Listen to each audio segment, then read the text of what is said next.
Greetings dear ones, I am Kryon of Magnetic Service. I would love to present to you a new word for this room: dispensation. I'm not sure it's ever spoken here before. It's an allowance for a temporary change of energy.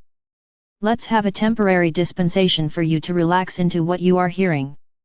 I know who is here. I want to give you some basic questions to ask yourself in a minute, and then hopefully the answers you wanted to hear. The energy in this room starts to temper. Some of you will say it becomes thick with love. Channeling is often like that, depending upon that which happens in the energy around you, can create a confluence of energy that is different in this dispensation.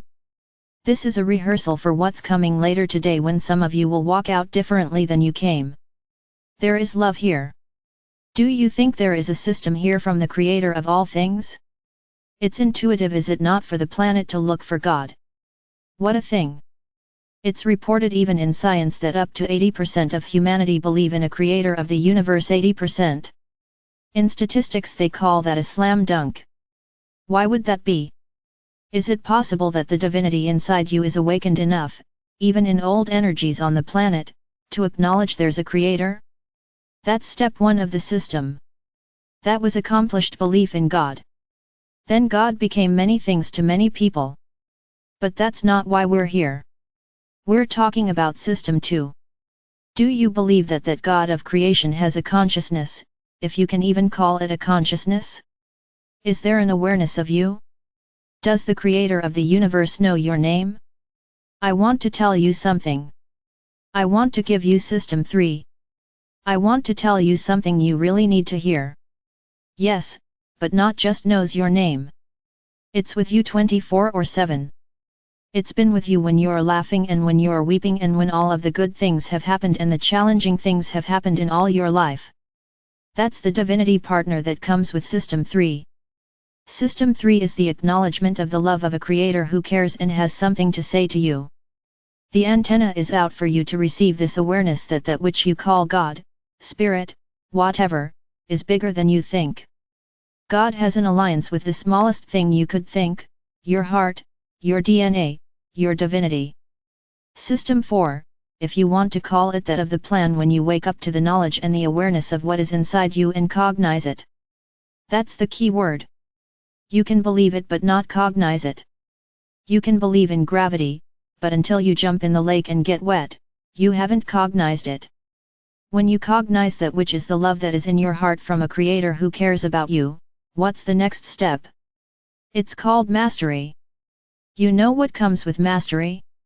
Compassion, kindness, so many things that this planet has been in search of for so long.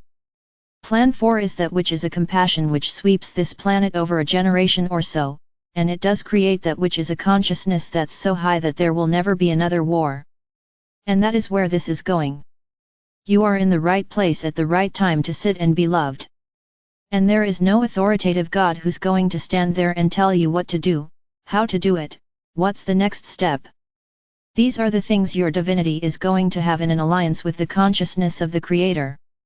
How about you sit for a moment and not be in anxiety over what's going on in your life or the world, and instead for a moment all is well. What's the best prayer I could have, Kryon? People have asked. I have had so many suggestions on what to do next. I don't know what. There are so many people who are offering to help me, and I can go over there and study here and go climb these stairs like somebody said I had to do. Why would you do such a thing when the conduit to spirit is within you and is starting to open in ways that it never has before, because there is more than just timing going on. Pieces and parts of you are starting to be alerted, you might say, awakened, you might say, opened. Here is the best question you could ever ask of the Creator, the antenna you have inside to listen. The question is this: Dear Spirit, tell me what it is I need to know. And then sit back. And the linear human being will say, well, how is that going to work? Am I going to hear a voice from the sky? How? And the linear human being has no idea truly of how a multidimensional consciousness of the Creator willed with love talks to you. It talks through your intuition and synchronicity and beauty and compassion. What's your day like? How do you start your day? Think about it. Do you get up and worry about what's next, or do you stop for a moment and say, "Thank you that I am here on this planet to work the puzzle of light and dark as a rehearsal, perhaps for years, that I am going to be involved in spreading the divinity." Mastery does that. It's not a philosophy. It's not a doctrine. It's a reality. If someone comes and starts yelling at you, what does a human normally do? They react. Mastery doesn't react. It observes. You can observe that, and you can look at them while they're yelling at you or pushing your chest, and your whole thing is, "I'm so sorry they're having a bad day," where it just falls away because you have compassion for their God inside, which is the same in your God inside. That's what's coming. Can you imagine compassionate corporate leaders? Can you imagine compassionate government? That is possible. It has happened on other planets, dear ones, and you are filled with the wisdom from another planet. We'll get there sometime later, maybe tomorrow. This is the plan. The divinity in you would start awakening, and now is the time. There is more coming. That's just the opening statement. You are dearly loved. And so it is.